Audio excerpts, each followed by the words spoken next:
It is late in the afternoon, and in the middle of the field where they found the manger, the small family huddles together. Joseph sits and watches the infant in the manger. It is a boy, wide awake, interested in the world. A tiny boy who is content for the moment, his stomach full of milk. The boy's mother sleeps rolled in a blanket nearby, taking advantage of a brief break from the babe's demands. Joseph, though he has every reason to be exhausted, finds that he's wide awake, and he's content to simply marvel at the sight of the child in the manger in front of him. Suddenly, something startles the baby, and for a moment Joseph is afraid that he's about to cry. And he knows if the child wails, his mother will wake, and he knows how tired she is. And so he reaches for the boy. Shalom, he says. Peace. The word makes Joseph remember the visitors they had early this morning. Some local shepherds came by, telling wild stories.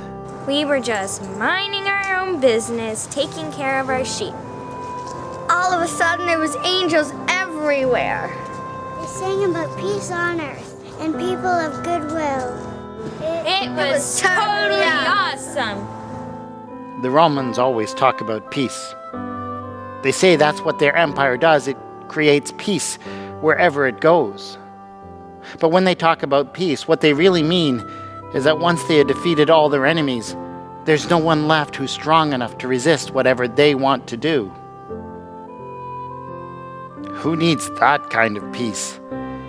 But now, sitting here, watching this child, thinking of the strange words of the shepherds, he wonders if there couldn't be another kind of peace, one that doesn't come at the point of a sword, a peace that comes from heaven.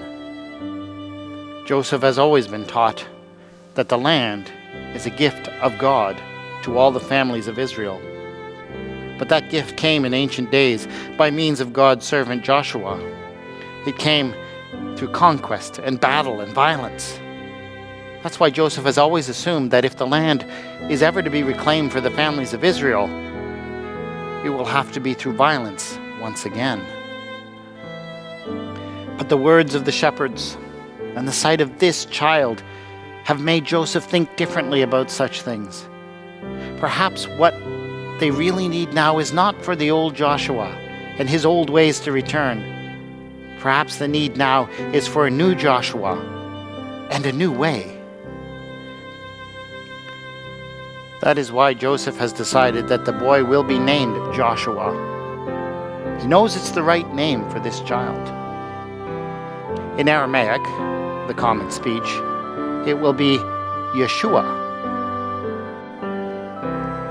Joseph doesn't know this, but in Greek, the language spoken throughout the empire, the language of Caesar and all his people, the child's name will mean the same thing, but it will sound different. For in Greek, someday, they will call him Jesus.